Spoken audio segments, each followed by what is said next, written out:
Hello dear students, welcome back to Study with Vaishnavi Jha. So let us start with today's class, and in today's class we will be discussing law of constant proportion, okay, in detail. So what is law of constant proportion? Before studying that, we will see what we did in the earlier class. In the earlier class we discussed law of conservation of mass, in which we studied a simple rule, and the rule was that if you take certain amount of reactant to make certain kind of product, then the mass of reactants will be equal to the mass of product. This was the simple rule of conservation of mass. And now we are moving ahead. अभी आपने ये पढ़ा कि आप जितना milk लेंगे, है ना, जितना आप राइस लेंगे और जितना आप शुगर लेंगे, उतनी ही आपके पास खीर बनेगी. ऑब्वियसली वो प्लस जो भी वेपराइज्ड वाटर है वो मिला के, ये आपने अभी पढ़ा. लेकिन क्या आप कितना भी मिल्क, कितना भी राइस और कितना भी शुगर डालेंगे तो खीर बनेगी? ये भी तो पॉइंट है ना. तो यही पॉइंट जो है वो सेकेंड लॉ जो है वो क्लियर करता है कि नहीं, कितना भी लेने से नहीं चलेगा. There is a fix ratio जिसमें आपको दूध लेना है, चावल लेना है, चीनी लेना है, तभी खीर बनेगी. तो वो जो फिक्स रेशियो है उसकी बात कौन करता है? Law of constant proportion. Law of conservation of मास तो ये कहता है कि भाई तुम डालो जितना रिएक्टेंट, तुम्हें प्रोडक्ट उतना ही मिलेगा. लेकिन अगर तुम्हें डिजायर्ड प्रोडक्ट चाहिए तो तुम कितना डालोगे reactant, that is specified by this law. Now this law, according to this law, before studying what this law says, actually मैं आप लोगों को कुछ कंपाउंड्स का, कुछ एलिमेंट्स का मास बताती हूँ, तभी हम समझ पाएंगे उसको. Elements and atomic mass, their atomic mass. So elements like hydrogen, right, helium, lithium, और ले लो कार्बन, ले लो नाइट्रोजन, ले लो ऑक्सीजन, ले लो क्लोरीन, ले लो, चलो सॉरी कैल्शियम ले लो. तो अब इसका मास देखो, इसका मास है 1u, इसका 4u, इसका 7u, इसका 12, 14, है ना. ऑक्सीजन का क्या है? 16u एंड कैल्शियम का 40u. नाउ सी, ये मैंने आपको क्यों लिखा है? क्योंकि यहाँ पे एक बड़ा इंपॉर्टेंट टर्म लिखा हमने, फिक्स रेशियो बाय मास. क्या मतलब है इसका? मतलब ये है, if there is a reaction that H2 plus O2 and product is H2O. Again I am saying one thing, that this is not balanced equation. ठीक है, बैलेंस नहीं है इक्वेशन, तो ये होती है पर ये बैलेंस्ड नहीं है. तो अब ये ठीक है. अब देखो, ये अगर इक्वेशन है जिसमें आपको ये समझा नहीं होगा ना, तो एक काम करो, आप इसको ऐसे मत लिखो, ये आपको समझेगा थोड़ा 10th में. मैं आपको इसको सिंपल लैंग्वेज में लिख देती हूँ. Hydrogen plus water, plus oxygen will give you water. खत्म करो बात, टेंशन लेने की जरूरत नहीं है. हाइड्रोजन प्लस ऑक्सीजन, प्रोडक्ट मिला water. Now what is the ratio of hydrogen and oxygen? अगर हम सीधी भाषा में लिखे तो हाइड्रोजन क्या है? H2. अगर हम सीधी भाषा में लिखे तो ऑक्सीजन क्या है? O2. अगर हम सीधी भाषा में समझे तो वाटर क्या है? H2O. तो इसका मतलब ये हुआ कि ये जो H2O हमारे पास आया है, इसमें हाइड्रोजन कितना है? 1. ऑक्सीजन के, हाइड्रोजन कितने हैं? 2. और ऑक्सीजन का कितना एटम है? 1, है ना. हाइड्रोजन 2 है H2 एंड ऑक्सीजन 1 है O.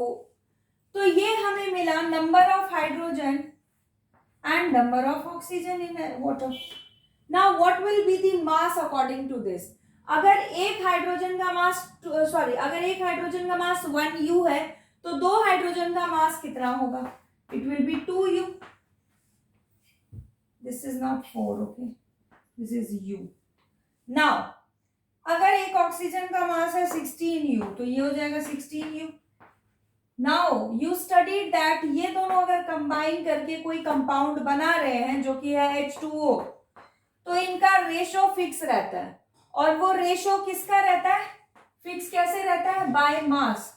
मास ले लिया, दोनों का रेशो निकाल दो, cancel it. 2 1 2, 2 8 16. So in what ratio hydrogen and oxygen should be taken so that water will be formed? The ratio is 1:8. जब भी आप 1 ग्राम हाइड्रोजन लोगे और 8 ग्राम ऑक्सीजन लोगे तभी आपके पास वाटर बनेगा. कितना वाटर बनेगा? 9 ग्राम. कहां से पता चला? Law of conservation of mass से. Law of conservation of mass क्या कहता है? जितना हाइड्रोजन ले रहे हो, जितना ऑक्सीजन ले रहे हो, मिलाओगे उतना ही आपको वाटर मिलेगा, यानी कि 9 ग्राम मिलेगा. और प्रपोर्शन ये कहता है कि 1 ग्राम हाइड्रोजन के साथ 8 ग्राम ही रिएक्ट करेगा. आप 9 ग्राम ऑक्सीजन भी अगर दोगे तभी भी 8 ही ग्राम के साथ रिएक्शन होगा.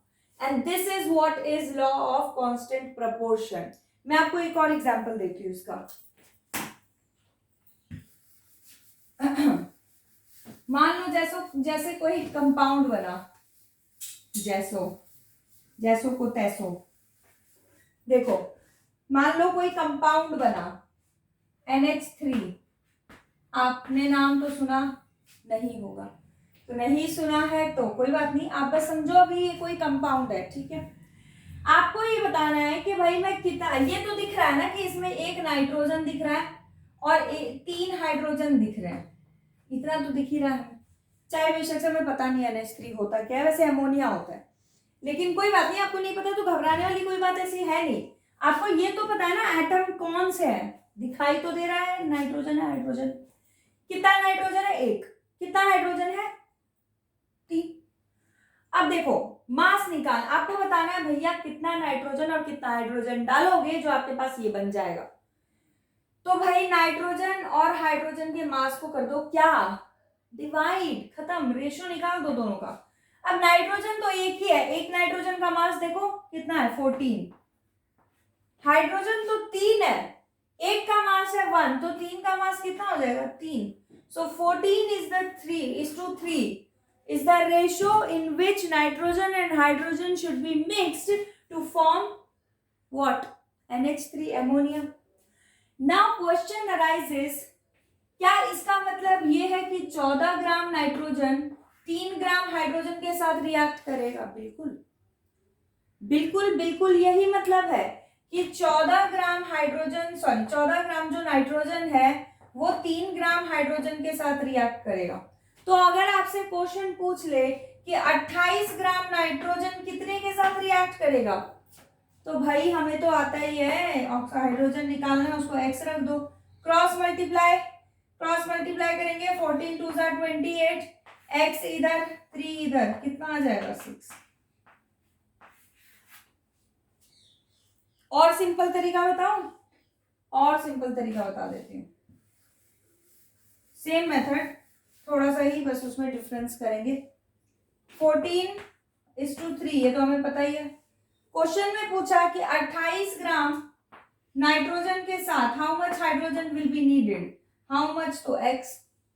अब 14 इंटू 2 करते हैं तो हमें 28 मिलता है, तो नीचे भी इंटू 2 कर दोगे तो आपको आंसर मिल जाएगा which is 6 gram. x equal to 6 gram. बताओ इससे इजी और क्या होगा? एक और कंपाउंड दो, इसका स्क्रीनशॉट ले लो. Now next compound CO2. Best.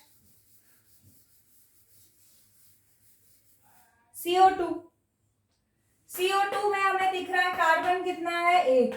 Oxygen कितने हैं? 2. निकाल दो रेशो मास का, C/O. C का मास कितना दिया है? 12U. ऑक्सीजन का मास कितना है? 16, लेकिन ऑक्सीजन कितने हैं? 2, तो 2 into 16 is what? 32. 12 is to 32, cancel. 4 3s are 12, 4 8s are 32. कितना रेशो आ गया? 3:8. Now question says that, if question says that how much carbon will be needed to react with 120 grams of oxygen, अगर 120 grams oxygen है तो उसके साथ कितना carbon लगेगा? तो ऑक्सीजन है ना, तो ऑक्सीजन के सीधा लिख दो 120, यहाँ इसको x कर दो. क्रॉस मल्टीप्लाई कर सकते हो या फिर 8 into 15 जा 120, so 3 into 15 जा what? 45. तो x की वैल्यू 45. खत्म बात. नहीं तो आप चाहे तो क्रॉस मल्टीप्लाई करके कर लो, उसमें भी वही बात है, कोई अलग चीज है नहीं वो। तो इस तरीके से लॉ ऑफ कांस्टेंट प्रोपोर्शन के क्वेश्चन पेपर में आते हैं, ऐसे ही आते हैं और कुछ नहीं आता। इसी क्वेश्चन में अगर आपसे पूछ ले कि कितना प्रोडक्ट बनेगा, how much product will be formed, तो भाई 45 प्लस 120 कर दो, लॉ ऑफ कंजर्वेशन ऑफ मास, कितना प्रोडक्ट बनेगा, 165 ग्राम्स बनेगा, खत्म बात। बिकॉज जितना रिएक्टेंट डालेंगे उतना ही तो प्रोडक्ट बनेगा। अब आपने 120 ग्राम अगर ऑक्सीजन लिया है, उसके अकॉर्डिंग 45 ग्राम आपका कार्बन आया है, तो इसका मतलब जो प्रोडक्ट होगा वो इन्हीं दोनों को ऐड करके तो बनना है। Clear? So this is the law of constant proportion, okay. And sometimes the question comes in such a way that it is the mixture of both the laws, दोनों लॉज लगा के क्वेश्चन पूछ लेता है। तो take a screenshot of it and we are done for this topic, that is laws of chemical combination. In the next class we will be doing what? In the next class we will be discussing the next topic, which is at Dalton's postulate. We will discuss some postulates of Dalton. After that we will be discussing what are atoms, what are molecules, what are elements. बच्चे 12th में चले जाते हैं और भी ऊपर मतलब higher education के लिए चले जाते हैं, but they do not know that basic difference, what is element, what is molecule, what is atom, what is ions, ये समझना जरूरी है। So in the next class we will be discussing the basic terminologies that we use in chemistry, right, and then we will see the formula making. जब आपको वो समझेगा तभी आपको फॉर्मूला समझेगा। तो this is it for today's class and thank you for your patient hearing. Bye bye.